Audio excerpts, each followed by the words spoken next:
আসসালামু আলাইকুম everyone, welcome to TNT-Lessons। আমাদের আজকের ভিডিওতে আমরা ম্যাথ 137 কোর্সের কিউ ব্যাংকের একটা প্রবলেম সলভ করব। সেটা হলো, আপনার কাছে একটা ফাংশন দেওয়া আছে f of x ইকুয়ালস বিভিন্ন লিমিট বা ইন্টারভালের জন্য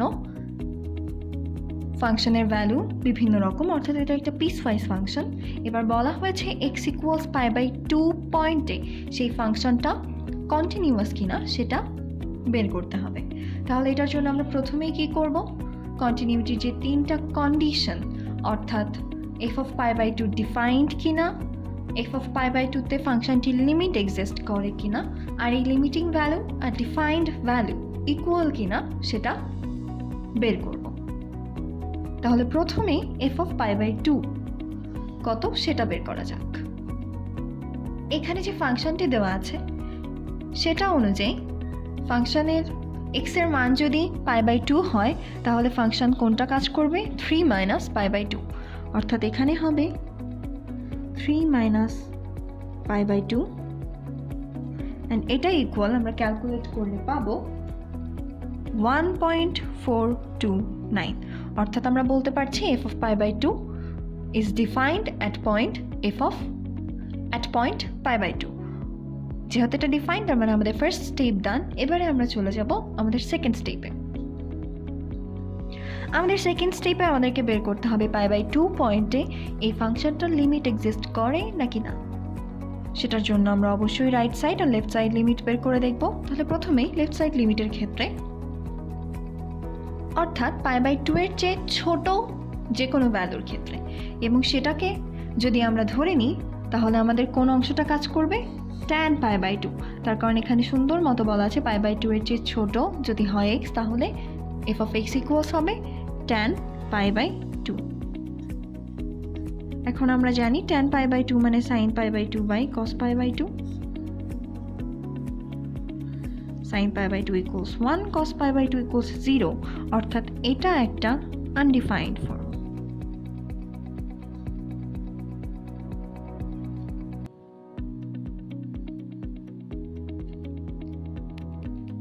এবারে যদি আমরা রাইট সাইড লিমিট বের করতে চাই, অর্থাৎ π/2 এর চেয়ে বড় কোনো ভ্যালুর জন্য, তাহলে আমাদের এই থার্ড ভ্যালুটা গ্রহণযোগ্য হবে। সেক্ষেত্রে আমরা কি লিখতে পারবো, f of x equals x³ minus π³/8 divided by x minus π/2। এবং আমরা যদি খেয়াল করি তাহলে আমরা দেখব যে এটা a³ মাইনাস b³ এর ফর্মুলায় পড়বে। কিভাবে, এটা হবে x³ minus π/2 whole cube divided by x minus π/2। এবার যদি আমরা ফর্মুলা ফেলি, অর্থাৎ a³ minus b³ equals a minus b into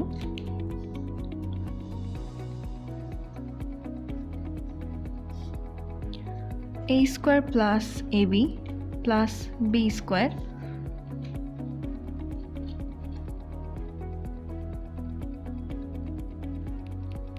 তাহলে আমরা এখানে লিখতে পারবো x মাইনাস π/2 a স্কোয়ার, অর্থাৎ x square plus πx/2 plus π²/4 divided by x minus π/2। এবার যদি x মাইনাস π/2 কেটে চলে যায় তাহলে আমাদের জন্য থাকছে x square plus πx/2 plus π²/4। এবার x এর ভ্যালু যদি আমি π²/4 বসে দিই, তার কারণ x স্কোয়ার আছে, অর্থাৎ π/2 হোল স্কোয়ার হলে π²/4 হবে, এবং এখানে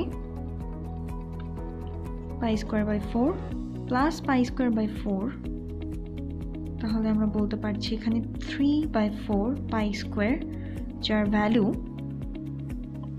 7.40 কাছাকাছি। তাহলে এখন দেখুন আপনাদের রাইট সাইড লিমিট আর লেফট সাইড লিমিটের ভ্যালু কি সমান না।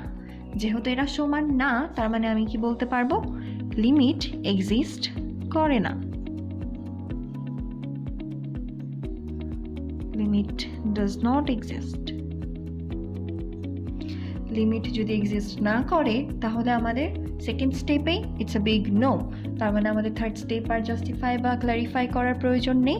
আমরা এখানেই বলে দিতে পারি যে this function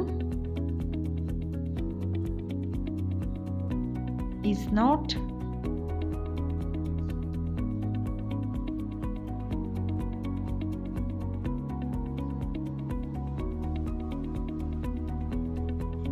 a discontinuous is not a continuous function, অর্থাৎ it is a discontinuous function.